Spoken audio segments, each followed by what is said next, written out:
The information presented is for informational purposes only. The opinions expressed are not necessarily the opinions of any Daikin company. This information should not be confused for accounting, legal, medical, or other professional advice. Please seek advice from a qualified professional for any specific questions.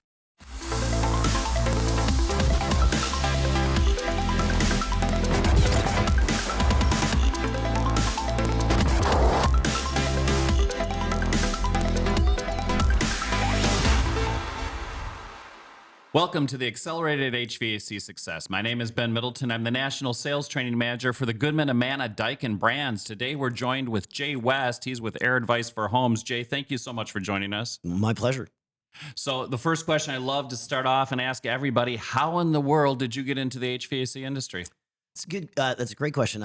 I still kind of roundabout. I'm still kind of, next to the HVAC industry, I guess. So in 2008, I was in a working band. I was in a metal band called Imperial Battlesnake. Okay. Yeah, and it sounded like it was named. So it was. You can look it up. Google me. But I had my first kid, and it was and I knew that I really needed to get a serious job, a career. I wanted to do something. But I'd always felt like I wanted to do something that mattered. I knew I needed to have something steady, a steady income, but I wasn't really money motivated. So the guitar player in the band, his girlfriend worked for a community action group called CETA, which is the Community Economic Development Association in Cook County. And Cook County is the county that the city of Chicago's in. And she said, "Hey, I think you'd be perfect for the weatherization group." So I said, "Okay." I spent 2 days studying what blower doors were. I got totally prepared for this interview. I went into the interview. They were like, "Do you have any questions?" I was asking questions that nobody had. They were like, "I don't know about that. I never really noticed that." I was like, "Well, I read your handbook." So I got the job on the spot. At that time, 2008 was right before the ARA funding came out. So had about a year. I used to do 2 energy audits a day, 4 days a week. So my first year there, I did about 400 energy audits. Everybody that worked there would do about 400 energy audits. So we were immediately in homes seeing, and of course that included the HVAC system. So we're looking at the shell of the house, the HVAC system, and then the people themselves. So there was those sort of 3 perspectives that we looked at every day, twice a day. After about a year of that, we needed to ramp up. We were going to start hiring hundreds of people. We went from, and I'm guessing here but it was something like $10 million to $90 million in funding. So, they started to build out a training department. And I was hired as a trainer basically a year in. And when we started to do that, going back in 1995, I graduated from college. And I had 2 degrees in the sociology field, human sexuality and social psychology. Okay. That's true. Luckily, we're not at a bar and I'm not a single guy and you're not a single gal. You would think I was lying. And then I have 2 minors in psych and philosophy. And what I realized when I started to get into training was that I really love learning about how people's brains work. And I'm really super interested in how you can use a process to help people change, to be able to do things that they couldn't do before. It's almost like a ethical manipulation. It's really an incredible and it feels great. So I had to learn more about the technical stuff, because when you teach stuff, you want to make sure that you learn. And that's really, so I started learning more and more about HVAC, as well as, insulation, building science, number of other subjects. So I was there for about 4 years, and then I started working for Retrotech, who's a blower door company. So I spent about 5 years there as one of their training guys. And then, of course, one of the things, the blower door company, they also do duct testing. So as a guy that was sort of, again, adjacent to the HVAC field, learned a lot about ductwork delivery systems and testing them and really the more of the scientific stuff. And then I went back to CETA and I was the training manager. We built out a training center. And after being there for another about 5 years, COVID hit. Mm. And when COVID hit, at that time, I had been doing onboarding trainings for AirAdvice for Homes. So with AirAdvice for Homes, they make monitors, and then you also have a subscription. And part of that subscription is that you get unlimited training and customer service. So they needed a training guy. And so I had, always had done for 5 or 6 years, I had been doing these onboarding trainings early morning before I started work, once or twice a week. And then they asked, if I wanted to come full time. And after COVID, I thought, what this is a really huge opportunity. People are now really are going to be thinking about indoor air quality more. That's Mhm. going to be, this is really going to open up people's minds to this. And even though I was working in community action and I was doing good things for people and helping people, it was only in the Cook County area. So, which was a huge area, but I can now help train contractors all over the United States and Canada to help people with indoor air quality. And the more that they do that, the more money that they make. So the more other contractors are going to start saying, hey, this indoor air quality thing's a good thing. So to me, it was a win-win situation. I could help people help make money doing good things, help, just society in general. I know Yeah. that sounds cheesy. And I could really get a much farther, much farther reach. And I could work from home. So, it's interesting. Yeah. Our paths, different points in our careers. So I was over at AirAdvice as well early on in their startup phase. And what's interesting is during that time, after AirAdvice had gotten about 10,000 different tests, and you guys are well into the hundreds of thousands of tests that have been in homes now, we actually created what they called the State of the Indoor Air Quality Report. hmm I think one of the big challenges for HVAC contractors, a lot of times they work in the physical. I can see that the hot surface igniter is broken, or I can test that the capacitor is bad. And so I know that there is a problem, and I can fix the problem hmm by changing that part out. When you get into indoor air quality, there's a lot of invisible things that you're doing. But what I always loved about AirAdvice is it takes that invisible and makes it visible. Talk a little bit about the state of the indoor air quality. When we take a look at residential spaces today, what are the things that you're seeing with all of the tests that you guys do and put together? Yeah, that's a great question because we actually have recently took about 300,000 tests, a little over Mm-hmm. 300,000 tests that have been done recently, last 5 to 6 Mm-hmm. years. Because all of the tests that are done with our monitors, all the information goes through our server and Mm-hmm. then it digests it and it makes a report for the contractor to use to present to the home. But as you said, we have all of that data. We don't sell it, we don't Right. use it for marketing or anything like that. But in Portland, Oregon, where the home company is, started to talk to Portland State and some of the IAQ people over there, and they said we really like to use this information for some of our data scientists. They cleaned it up, made it a little bit more, firmed it up a little bit, and the initial things that we're seeing are of the 6 parameters that we test for, Mm-hmm. about 38% of homes, around 40% of homes have elevated levels of particles less than PM10, which is the little invisible stuff that floats around and aggravates your respiratory system. A slightly less, somewhere around 30%, I think 35% of homes have elevated levels of chemicals, VOCs. Mm-hmm. Over 60% of homes have elevated levels of CO2. Hmm.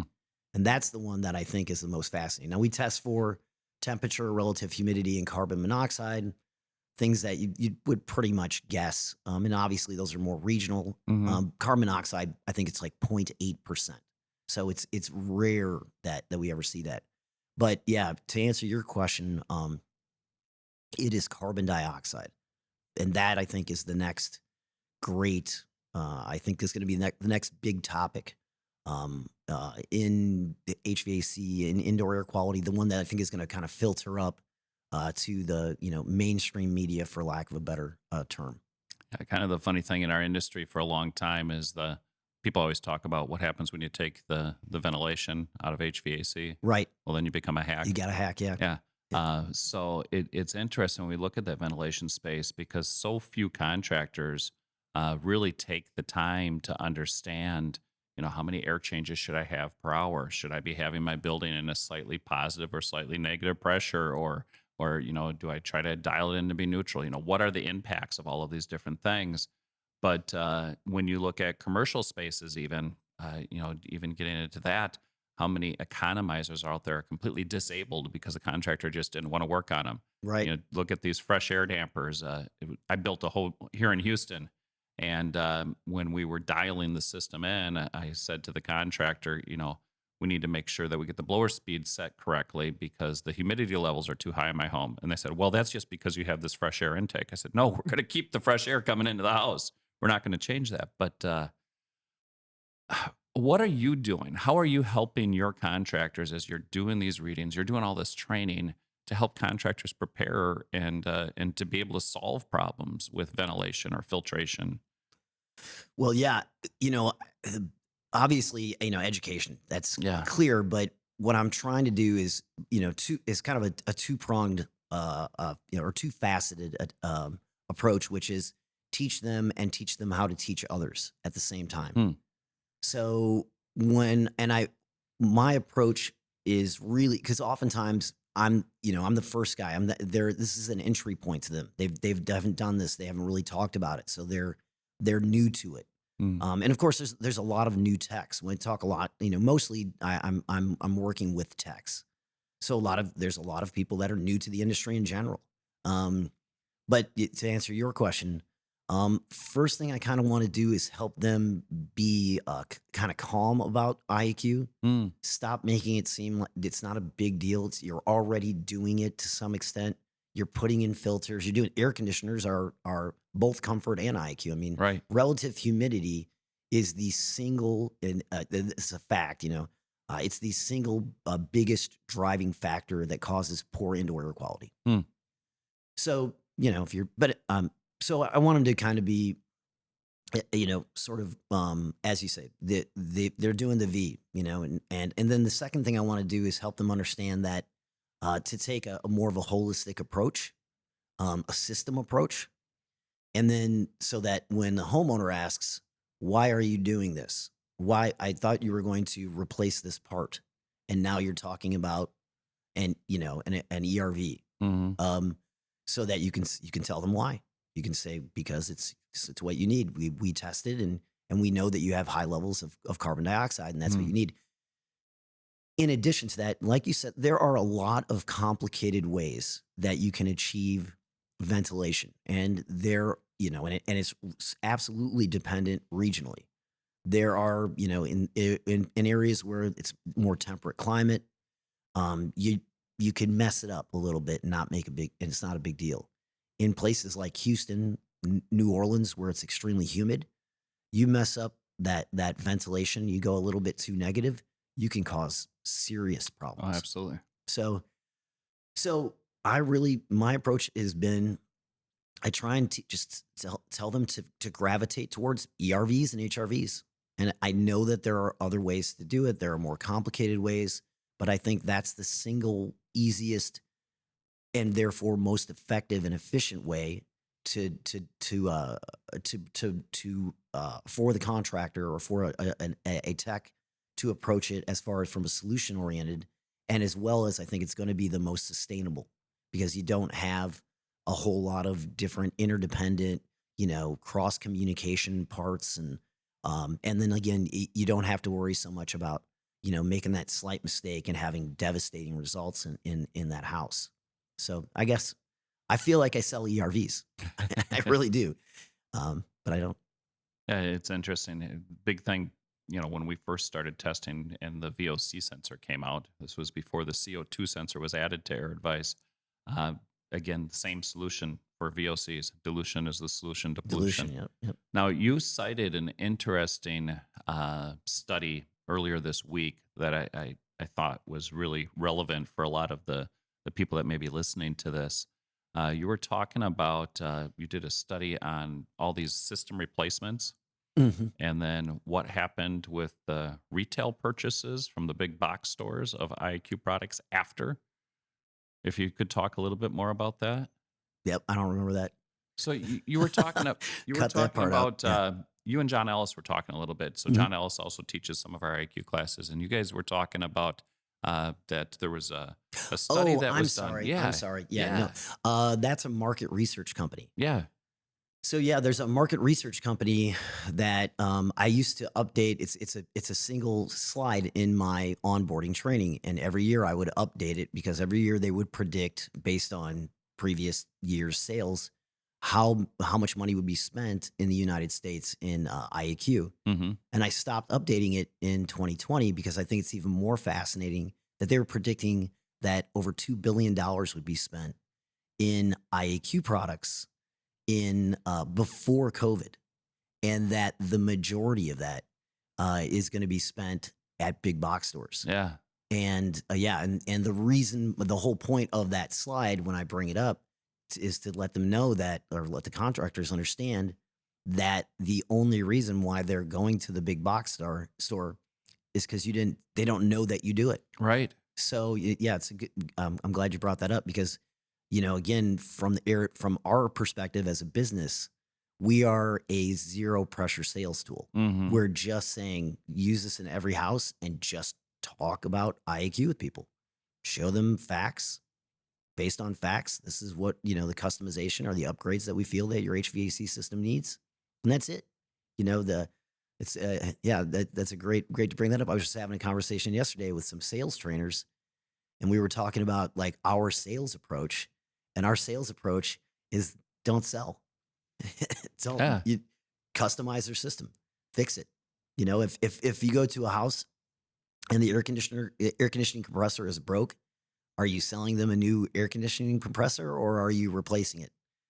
You could look at it either way. Right. But generally, yeah, our perspective is that that folks need it, that folks are spending money on it, and they just don't know where to spend their money. And if you can be a consultant to them, if you can help them understand where best to spend their money, then they'll spend it with you.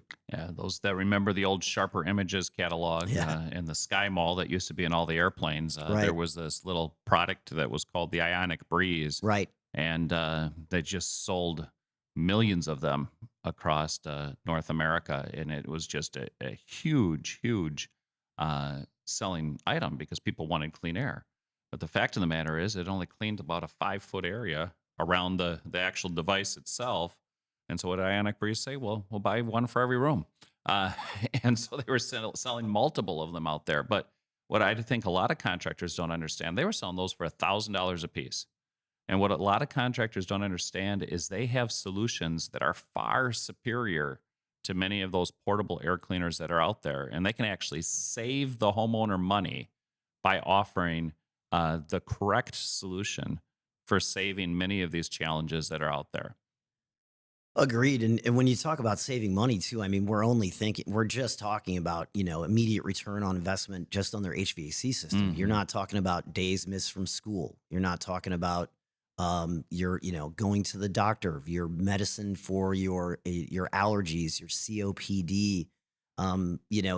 Again, and I try to in the training not to get too deep, not to make contractors think that they have to present themselves as medical doctors. In fact, Mhm. bad idea in general. Right. However, to understand that there is absolutely a connection between our health and the air that we breathe. And, why wouldn't there be? If we live to be 79 years old, we'll spend 90% of our time indoors. That's 69 years that you'll spend inside. And about 54 years you'll spend in your own home. So obviously the air you breathe is going to affect your health. Obviously, if you have asthma or any other sort of respiratory issue, it's not only aggravated by it, but can actually even cause respiratory issues.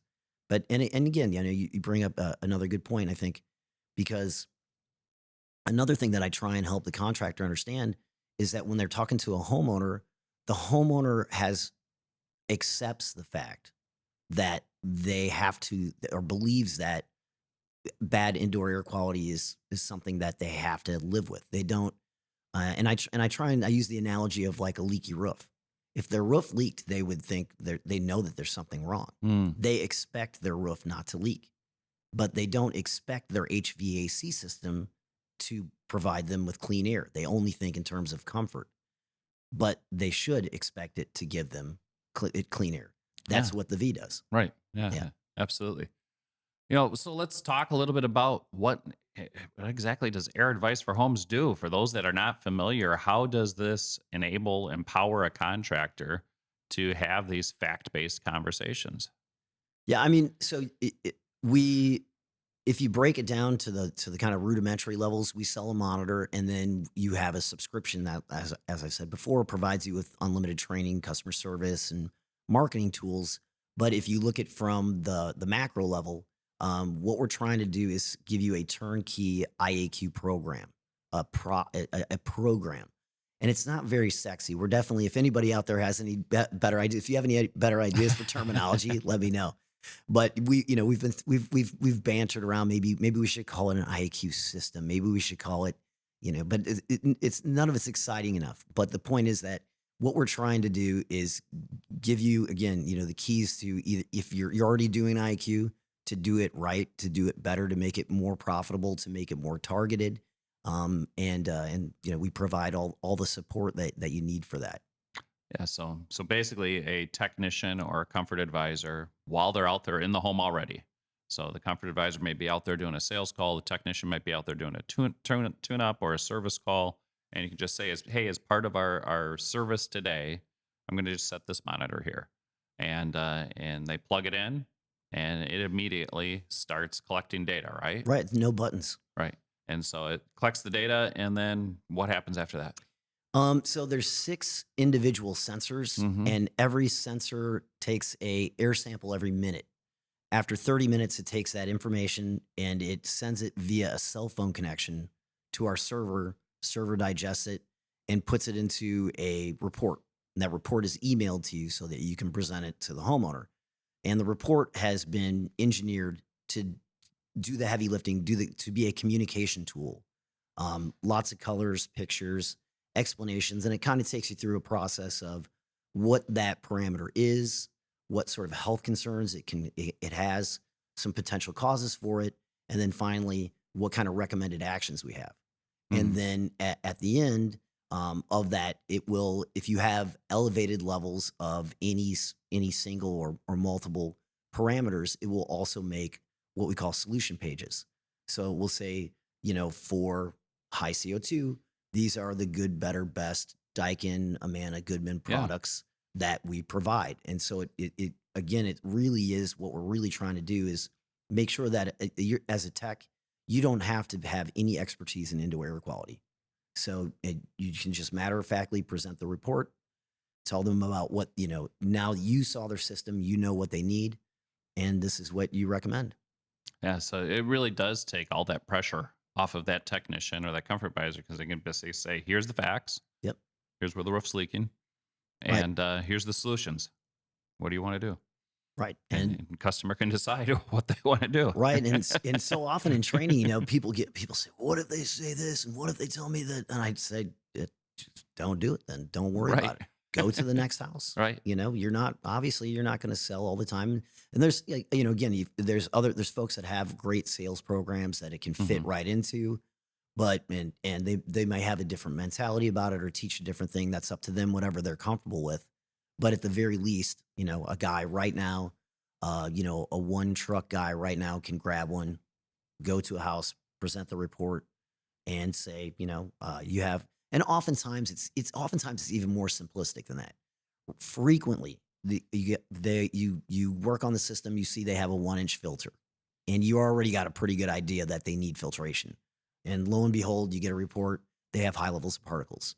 So it just helps you go, this is why I think you need me to, put in a 5-inch filter slot, and you need a high MERV filter, or maybe you really need HEPA filtration. And that HEPA filter isn't going to work if we don't fix your ductwork. And it's not going to work if we don't make sure that your controls are upgraded so that it's moving air consistently. Right.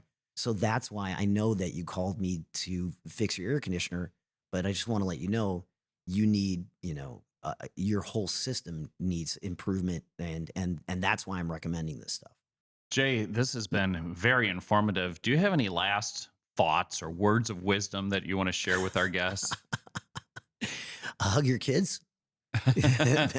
You never know. No, I just want to say I think that I guess my one word of wisdom, if we're really when we're talking about product solutions and IAQs, it again because ultimately it is about recommending that action. And if you want to use the word sales, you can use the word sales, but this whole program is about doing something. It's not about testing. Mm, It's not about gathering information for your master's thesis. It is about getting to the point where we do work, where we actually install something or fix something.